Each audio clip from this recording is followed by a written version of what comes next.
Hello, dear friends, and welcome back to our channel. Today, I want to share a story with you, a simple yet profound tale that has resonated with me deeply.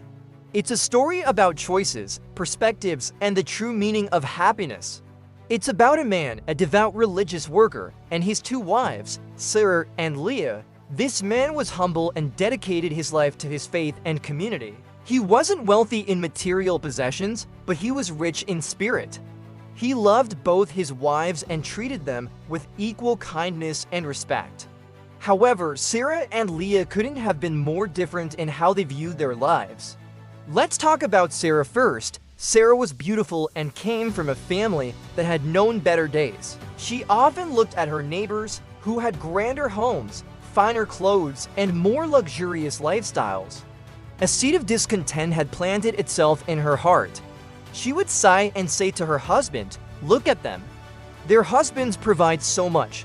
Why must our life be so simple? Why can't we have what they have?" Her husband would listen patiently, his eyes full of love. He would gently reply, "Sarah, my love, what we have is a home filled with peace. We have enough to eat, a roof over our heads, and a community that respects us." Is that not a blessing? But Sarah's heart was clouded. She saw their simple life not as a blessing, but as a burden. The joy of a shared meal was overshadowed by the thought of the richer feasts her neighbors enjoyed. The comfort of their modest home felt like a cage when she compared it to the larger houses next door. Her days were spent in a state of constant comparison, a cycle of longing and disappointment. She was so focused on what she didn't have that she couldn't see the wealth of what she did. Now, let's turn our attention to Leah. Leah came from a very poor background, where every day was a struggle for survival. She had known hunger and hardship intimately. For her, this life with her husband was a paradise she had never dared to dream of. When she sat down to a simple meal of bread and soup, her heart would overflow with gratitude. She would look at her husband with tears of joy in her eyes and say, "Thank you. Thank you for this food. We have a full meal today." What a profound blessing this is. When a storm raged outside, she would snuggle under their warm blanket and whisper, "We are so fortunate to have a strong roof over our heads, keeping us safe and dry." She found immense joy in the smallest things. The laughter of children playing in the street, the warmth of the morning sun, the kindness of a neighbor, each was a precious gift. She wasn't blind to the fact that others had more, but it didn't matter to her. Her past had taught her to appreciate the present. Her focus was always on what she had asterisk, and this perspective filled her life with light and contentment. So here we have it, the same man, the same home, the same simple life. For one wife, it was a source of constant misery. For the other, it was a source of endless joy. What was the difference? It wasn't their husband or their circumstances. The difference was entirely within them. It was their perspective. Sarah lived in a prison of comparison, her happiness always just out of reach, held hostage by what others possessed. Leah, on the other hand, lived in a palace of gratitude, finding wealth in simplicity and joy in the present moment.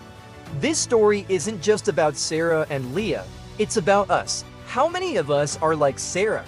We scroll through social media, seeing curated highlight reels of other people's lives, and we feel a pang of jealousy. We see a friend's new car, a colleague's promotion, a stranger's exotic vacation, and we start questioning our own lives. Why not me, we ask. We fall into the trap of comparison, and it robs us of our peace.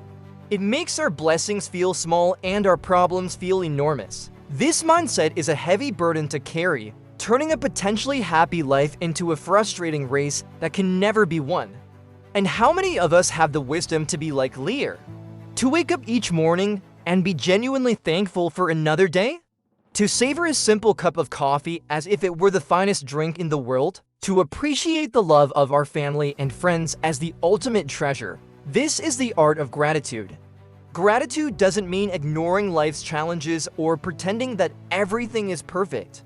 It means choosing to focus on the good, no matter how small. It is about shifting our perspective from what is missing to what is here. The truth is, happiness is not an external destination we arrive at when we get the perfect job, the perfect house, or the perfect partner. It is an internal state of being that we cultivate day by day, choice by choice. We have the power to choose our focus.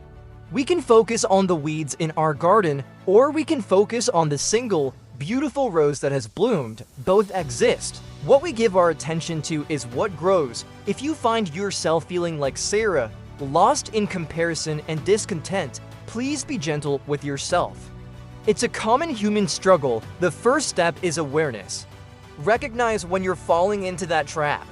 Maybe it means taking a break from social media, or consciously listing 3 things you're grateful for each day. It's a practice, a muscle that gets stronger with use. Start small, appreciate the taste of your food. Appreciate the comfort of your bed. Appreciate the person who smiled at you today. This story teaches us that our reality is shaped not by our circumstances, but by the lens through which we view them. Two people can be in the exact same situation and experience it in completely opposite ways. The power lies in our perception. So, I ask you today, who do you want to be? Sarah, forever chasing a horizon of more? Or Leah, finding a heaven in the here and now? The choice, my friends, is entirely ours to make. Let's choose gratitude. Let's choose joy. Thank you so much for spending this time with me today. I hope this story brought you a little bit of light and reflection. If it resonated with you, please consider liking this video and subscribing to our channel for more stories that aim to inspire and uplift.